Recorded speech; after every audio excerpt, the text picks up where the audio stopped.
Oi, caros alunos, tudo bem? Mais uma aula hoje. Hoje a gente vai falar de indutores e indutância. Vou mostrar o paralelo que existe entre indutância, capacitância e resistência elétrica. Vou falar também sobre o que é autoindução, um fenômeno bem interessante que acontece nos indutores se a corrente for variável no tempo. Vamos embora? Então, gente, da mesma forma que a gente definiu capacitância e mostrou, por exemplo, que um capacitor de placas paralelas podia gerar um campo elétrico no seu interior praticamente uniforme, existe um componente que também cria um campo magnético quase uniforme dentro dele, e ele é usado em eletrônica, em circuitos ressonantes, circuitos RLC, por exemplo, circuitos LC. Então, tem muitas aplicações que aí a gente já debanda mais para o lado da eletrônica. A discutir a física da coisa é bem interessante. Então, por exemplo, o indutor, ele é um componente que a gente representa ele no circuito assim. A grandeza que é relacionada ao indutor é a indutância, e a gente vai simbolizar por L. Da mesma forma que o capacitor, a gente simboliza assim, e a grandeza relacionada a ele é a capacitância. E o resistor, que a gente representa assim, a grandeza relacionada a ele é a resistência. Então, esses três são os componentes principais de circuitos elétricos. Tem outros. Quando a gente fala em eletrônica, tem o diodo, tem o transistor, tem circuitos integrados. Mas esses três são a base da eletrônica e onde a eletrônica começou, vamos dizer assim, a engenharia elétrica também e a física aplicada a circuitos elétricos. Então, quando a gente fala em antena, circuitos transmissores, receptores de ondas eletromagnéticas, a gente tem fatalmente que cair nesses caras aqui. A gente falou em aulas anteriores aí, por exemplo, sobre o circuito RC, né, para definir a equação de carga e descarga de um capacitor. Também existe o circuito RLC, que aí agrega isso o indutor. Ainda vou falar sobre essa grandeza indutância um pouquinho mais, tá? E de onde vem esse nome indutância?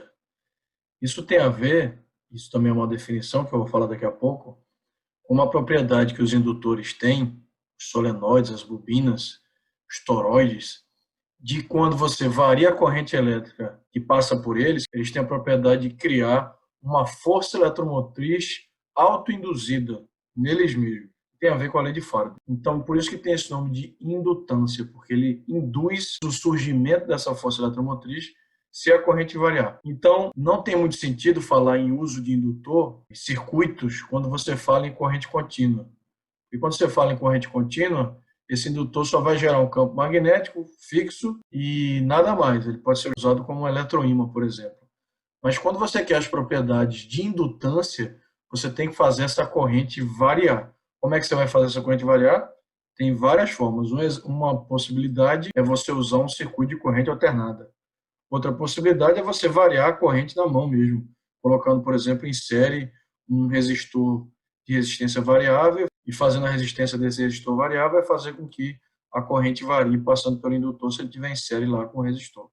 Então, isso é outra possibilidade. Então, o que se sabe sobre a indutância é que, se você considera um solenoide, como esse que está aqui na figura, isso é um solenoide, né? Com N voltas, N espiras, não é isso? A gente já viu isso aí naquela aula de correntes criando campo magnético. Então, se você considera um solenoide com N espiras, N voltas, o fluxo total nesse solenoide é o fluxo N vezes o fluxo B, né, que é BA cosseno θ.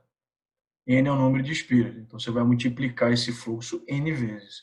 O que se sabe é que esse fluxo total é proporcional à corrente que passa no solenoide. E aí, para transformar essa proporção numa igualdade, a gente pode acrescentar uma constante de proporcionalidade. Essa constante é justamente o L, que é a indutância desse indutor. Esse solenoide pode ser chamado agora de indutor. Se você passa esse I dividindo, para explicitar essa equação em função de L, que é a indutância L vai dar N vezes o fluxo φB dividido por I. Essa é a definição da grandeza indutância. Esse fluxo que está surgindo dentro do solenoide, né, aquelas linhas de campo magnético, seria uma coisa mais ou menos assim, a gente já discutiu isso. Esse fluxo aqui dentro, que ele está sendo, a gente pode usar esse termo, enlaçado pelas voltas das espiras, a gente chama de fluxo enlaçado. Esse é o termo realmente que a gente usa. Então, esse NFB é esse fluxo enlaçado pelo indutor. Então, a gente pode definir indutância como fluxo enlaçado por indutor por unidade de corrente, dividido pela corrente. E, a partir de agora, a gente pode definir a unidade da grandeza indutância. Então, se você parar para pensar, a unidade de L é a unidade de fluxo, N não tem unidade, porque é número de espiras, né? Unidade de fluxo, quem lembra, vem de BA, né? Campo magnético vezes área, Tesla, metro quadrado, pela unidade de corrente. Qual a unidade de corrente nesse? Ampere. Então, esse produto Tesla, metro quadrado por ampere, nós vamos chamar de Henry. O símbolo é H maiúsculo. Como você já deve imaginar, essa unidade vem em homenagem a um físico, Joseph Henry, que foi um cara que contribuiu muito nessa parte de indução, juntamente lá com o Faraday, na época do Faraday. Só que não tem, obviamente, a fama do Faraday e não fez a grandeza do trabalho que o Faraday fez.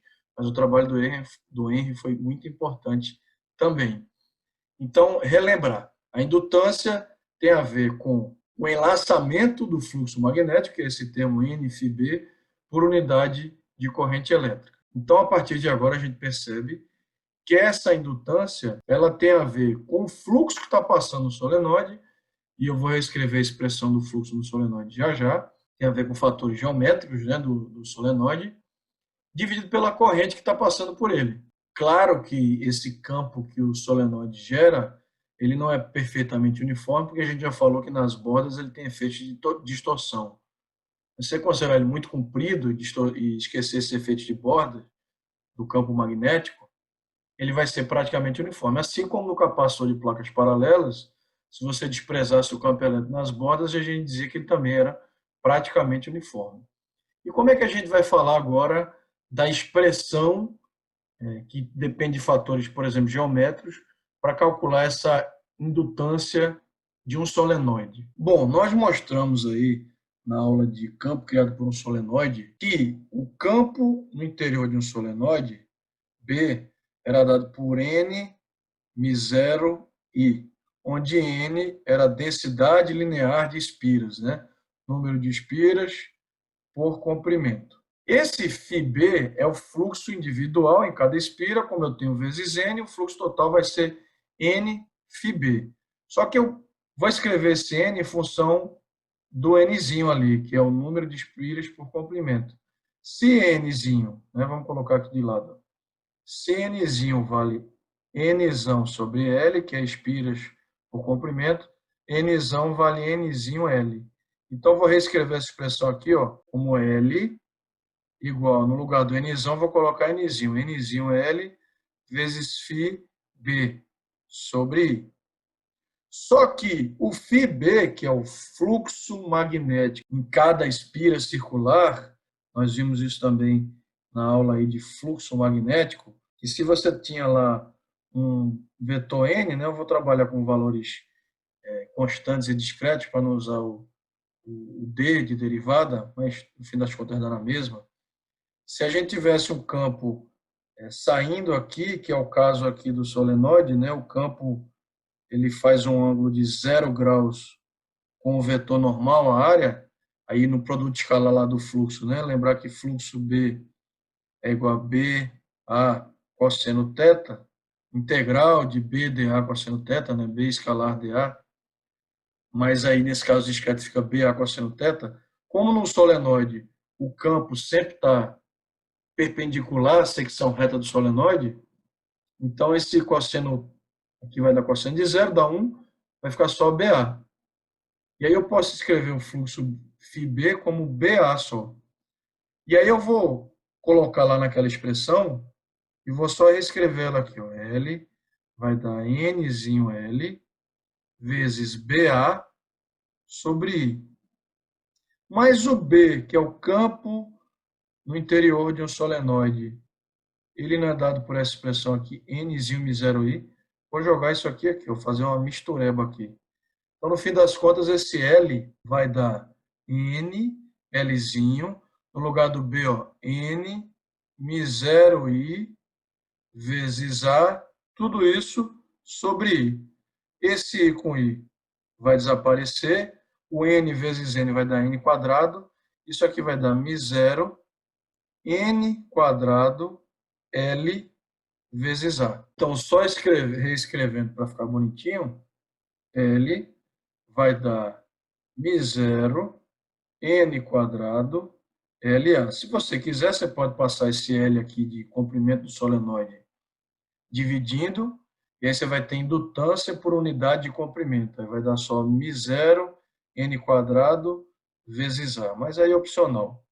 O que é interessante é que essa indutância do indutor depende de que fatores? Depende da constante magnética, a permeabilidade magnética do vácuo, e depende de fatores geométricos do indutor, que é interessante. Isso aqui é tudo fator geométrico. N é o número de espiras por unidade de comprimento. L é o comprimento. E A é a área da secção dele, né? Porque a gente precisa isso para calcular o fluxo. Isso tem a ver com raio.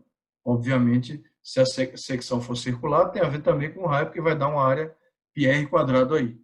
Então, veja que a indutância varia com o número de espiras por comprimento ao quadrado.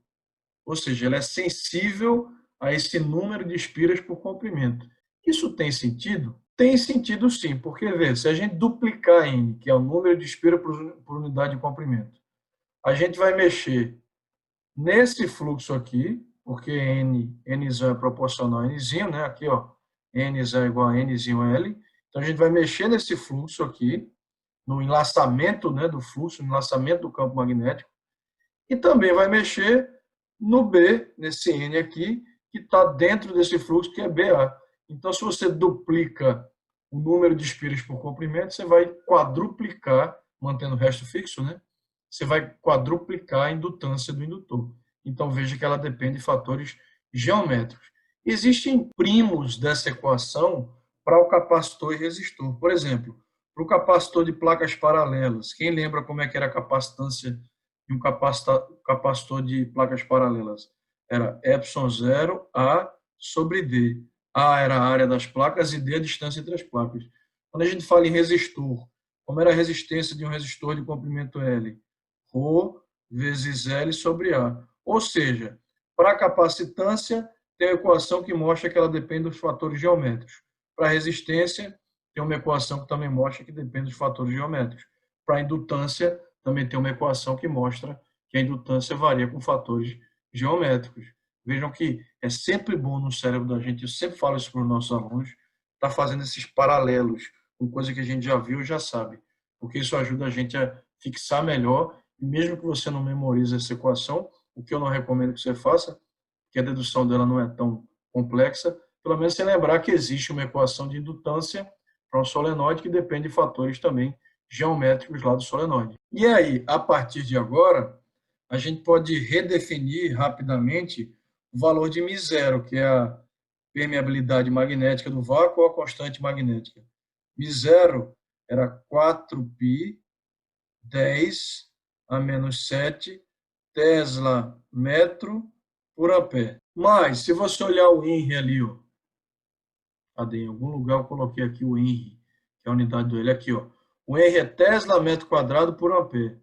Aqui está muito parecido com o Henry, ó. Só que ao invés de estar Tesla metro quadrado, está Tesla metro por ampere. Como é que a gente resolve isso? É só dividir lá o Tesla metro quadrado lá do Henry por metro, que aí você vai ter essa unidade aqui do μ0. Você pode dizer que o μ0 é igual a 4π vezes 10 a menos 7 henries por metro. É outra maneira, e vocês talvez encontrem muito na literatura esse tipo de definição. Ao invés de usar Tesla metro por ampere, usar Henry por metro, que dá na mesma, né? Análise dimensional a gente viu dá o mesmo efeito. Interessante, legal isso, né? E aí, a gente não podia também deixar de falar de autoindução, que é um fenômeno bem interessante. Imagine esse circuito, como está representado aqui na figura, que eu peguei lá do Halliday. ele mostra aqui uma fonte de força eletromotriz Epson, um resistor R com essa setinha para dizer que ele é variável, ou seja, você pode deslizar essa setinha, esse contato pelo resistor, e aí você vai mexer no comprimento L do resistor, portanto, na resistência dele. E esse indutor L insere com esse resistor, esse solenoide, que a gente está chamando agora de indutor. Se você deslizar esse contato para a direita, por exemplo, você vai aumentar a resistência do resistor e, portanto, diminuir a corrente ao longo do tempo nesse circuito. Se você fizer isso, você está variando a corrente elétrica do circuito e, portanto, você está criando um fluxo magnético aqui dentro desse indutor também variável. Afinal de contas, o fluxo depende da corrente. E aí, o que dizia a lei de Faraday para a gente? Que a força eletromotriz não era a variação do fluxo no tempo, só que agora essa força eletromotriz não é essa força eletromotriz da bateria, é uma força eletromotriz que está sendo criada por causa da variação do fluxo magnético criado por essa variação de corrente dentro do indutor. Por isso que a gente chama de força eletromotriz autoinduzida. Vejam que coisa interessante. Então, recapitulando, se esse I é variável no tempo, é uma função do tempo, então esse fluxo φB nesse solenoide também é variável no tempo. Por quê, professor? Porque o fluxo φB é N, μ0, I. Então, se o I varia, o fluxo B também varia. Mas se o fluxo B varia, fluxo variável no tempo cria força eletromotriz. Aonde? Dentro do próprio indutor, caindo nesse próprio indutor. Então, quem vai ser essa força eletromotriz autoinduzida? Vai ser L, a gente costuma chamar de Epson L, essa força eletromotriz autoinduzida, menos D N φB, não é isso? N porque o fluxo em cada secção de área A é BA cosseno θ, como eu tenho N vezes ela, vai dar NBA. Cosseno θ é 1, né? Então, D N φB, que eu falei agora há pouco, nesse fluxo, dt. Só que esse N, esse D N φB, eu mostrei agora que N φB é igual a LI, não é a definição de indutância. Então, vamos jogar ali, ó. Olha como é que vai ficar essa força eletromotriz autoinduzida. EL vai dar menos DLI dt. L é a indutância constante, não está variando. Então, L vai dar menos L DI dt. Olha que interessante. A força eletromotriz induzida, ela depende da indutância do indutor e depende da taxa de variação da corrente elétrica. Não depende da corrente I, depende de como ela varia no tempo, que é o DI dt. Em muitas situações onde o I não é uma função, você pode trocar esse DI dt por ΔI, ΔT, sem nenhum problema. Tá? A variação da corrente no tempo. Então, essa é a força eletromotriz autoinduzida. Então, se eu voltar aqui no circuito, se esse indutor fosse ideal, ou seja, não tivesse resistência interna, o que cairia no interior desse indutor seria essa EL, essa força eletromotriz autoinduzida, dentro dos terminais dele. Vejam que a gente falou isso na aula anterior, não tem sentido em falar em potencial elétrico dentro desse solenoide. Mas se você sair dele, onde o fluxo não está mais variando, e for para pontes no exterior dele, você pode defender aqui uma DDP-VL, e essa DDP-VL vai ter o mesmo valor em módulo de EL, porque esse sinal de menos aqui é só para fazer alusão à lei de Lenz. Inclusive, usando a lei de Lenz também, você vai determinar o sentido da força eletromotriz autoinduzida, aquela regrinha que a gente viu lá na aula passada sobre lei de Lenz. Esse VL vai ser igual a esse Epson L se esse indutor for ideal, ou seja, a resistência interna dele for nula. E se ele tiver resistência interna, porque ele é feito de um fio enrolado? Aí você vai tratar como se ele fosse como a gente falou lá em geradores e receptores. Lembra que tinha um gerador real, que tinha um gerador e um resistor em série com ele para representar as perdas internas dele?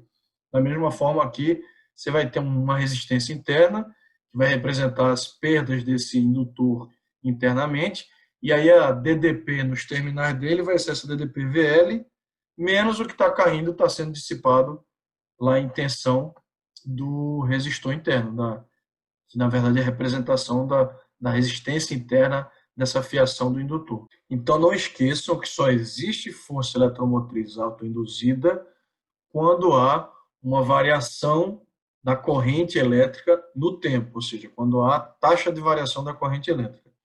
E essa força eletromotriz autoinduzida aparece dentro do solenoide, das espiras, fora o potencial, né, o VL, que é o potencial, a queda de tensão só pode ser definida fora do solenoide, que internamente não tem sentido, e essa força eletromotriz autoinduzida, ela é induzida já que tem um fluxo magnético variando dentro do próprio solenoide. Então, só funciona se a corrente for variável. Se não for, você não vai ter esse efeito de autoindução e de força eletromotriz autoinduzida. Espero que tenham gostado, aproveitado mais uma aula, e foi um prazer mais uma vez. Até a próxima aula. Valeu!